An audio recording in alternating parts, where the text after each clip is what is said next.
Allez, début du tutoriel donc de montage sur RCZR. Donc, voilà le système d'origine. On a le premier colis ici, on va commencer par là. Donc on le dévisse, on retire le bois, si on peut appeler ça comme ça. Voilà, première étape. Deuxième étape, on appuie ici avec un tournevis, voilà, de façon à pouvoir sortir la petite écope.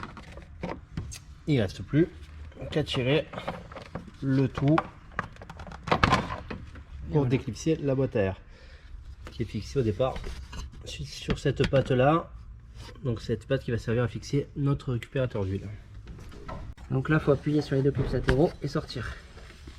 On vient de desserrer ce collier là au niveau du turbo, celui en haut au niveau du débitmètre, et on vient enlever la durite.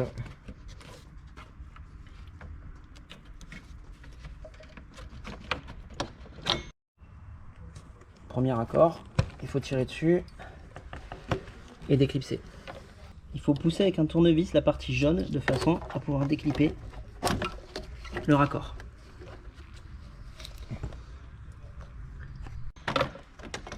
Et voilà. Nous on s'est aidé, on vient de débrancher donc le retour wastegate. S'il gêne, vous pouvez le débrancher, il faudra surtout pas oublier de le rebrancher plus tard. On continue en enlevant donc le conduit d'admission qui arrive en dessous de la boîte à air. On a une vis ici.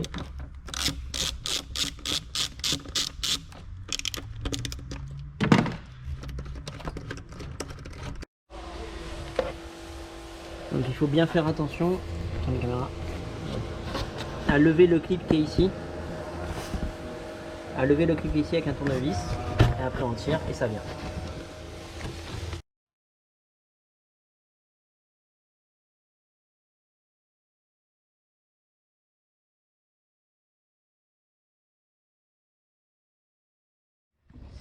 Donc en démontage, bien penser à nettoyer le turbo.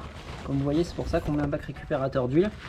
C'est que les vapeurs d'huile encrassent le turbo et tout ce qui passe par le turbo, bah forcément, ça passe dans votre admission. Et c'est comme ça qu'on a la coquéfaction des soupapes.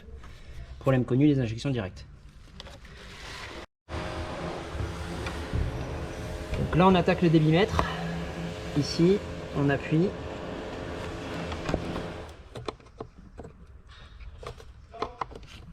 Et voilà, et le débitmètre est censé sortir. Ne pas forcer sur les fiches, surtout pas. Torx T30. Si vous avez des rallonges, c'est encore mieux. Il faut aller chercher la vis qui est là. Et il y a exactement la même de l'autre côté. Attention de ne pas faire tomber la vis au démontage.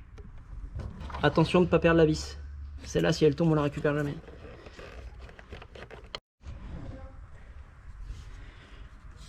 Le joint d'origine est à conserver impérativement. Si vous n'avez pas le joint, vous ne pouvez pas remonter l'admission d'origine. Donc il faut le conserver avec les autres morceaux, les autres éléments que vous avez démontés.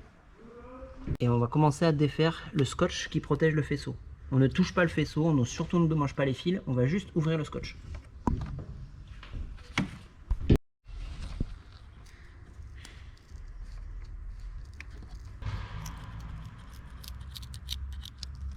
D'origine, le faisceau est comme ça. Donc il faut délier ici le scotch tissé pour que le débitmètre puisse être branché ici. Et le scotch qu'on vous a fourni permet de retisser la partie filaire ici et la partie filaire qui est là de façon à protéger. Donc avec le rouleau de scotch fourni, c'est un scotch tissé qui est équivalent à ce que mettent les constructeurs, on va reprotéger le faisceau exactement comme c'est d'origine. De cette façon, on ne prendra aucun risque de l'abîmer plus que ce que c'est le montage qui est fait d'origine par Peugeot.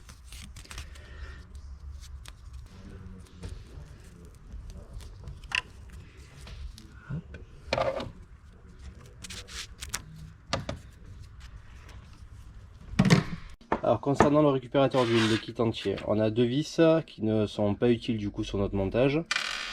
On a aussi les joints toriques, donc on met en place avant de visser.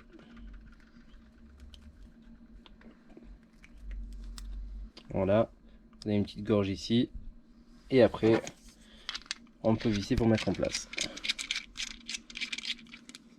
Et serrer au contact. Donc au niveau du bac récupérateur d'huile qui est sous le calculateur, on va reprendre la fixation d'origine et on va se mettre sur le côté ici de l'attache Et à partir de là, on va mettre un collier risselant pour attacher, toujours dans le même but de ne rien endommager sur la voiture et de faire un système très facilement démontable en cas de besoin.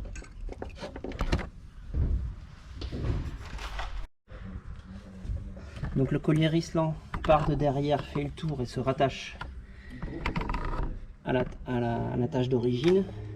Il n'y a aucune pression qui vient dessus, il n'y a pas de mouvement parasite, juste les mouvements du moteur et de la voiture, donc il n'y a pas nécessité d'en mettre plusieurs. Si vous voulez en rassurant en mettre deux, vous pouvez, mais en l'occurrence un seul suffit. Nous, tous nos essais, ça suffit.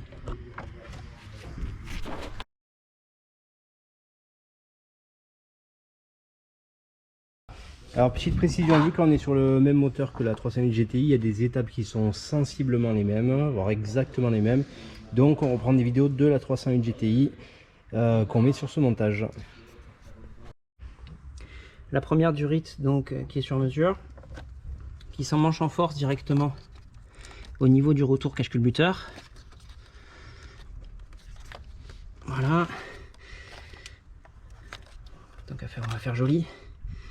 Et après on prend le raccord ici, laiton, qui va permettre de nous raccorder au bac récupérateur d'huile. Donc on va commencer à mettre les attaches en place. Tout d'abord on va mettre la durite, la grosse durite, qui va s'emmancher en force directement autour des joints toriques. Voilà. Pareil que tout à l'heure, il n'y a strictement aucune pression. Le maintien par la partie plastique est largement suffisante. Ensuite, nous mettons donc le réducteur.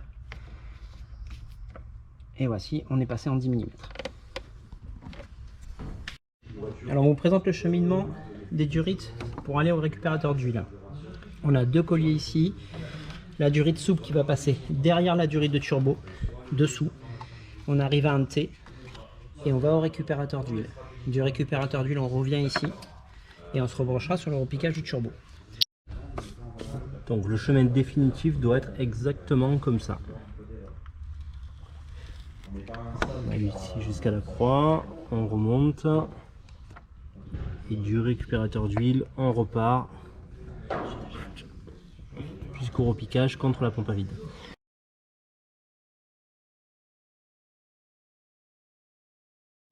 Alors deux choses concernant le positionnement. Donc on a cette durite là qui passe par dessus et le repiquage donc de la durite turbo vient se mettre contre la pompe à vide comme ceci, de manière à avoir le logo bien sur le dessus et d'avoir bien sur le côté droit la coupe en biseau. La conception de la durite prend en compte l'angle qu'il faut pour qu'il n'y ait pas de problème avec le débitmètre, mais si jamais votre véhicule au niveau de ses montages, parce qu'ils sont tous légèrement différents, vous permet d'augmenter l'angle au niveau du débitmètre, ne pas hésiter à le faire, toujours en contact sur la partie basse et augmenter l'angle jusqu'à 5 mm, pas plus. Il n'y a aucun problème au niveau de la tenue et ça permet d'avoir une totale sécurité au niveau du voyant débitmètre et d'avoir les performances au maximum. Rappel très important, il y a un sens sur le débitmètre qui est un débitmètre à film chaud avec le airflow. Le airflow, la flèche doit s'orienter vers le turbo. Si vous montez dans le mauvais sens, la voiture va se mettre instantanément en défaut. Avant la remise en route, toujours rebrancher sans forcer le débitmètre. Voilà ce que ça donne en montage définitif.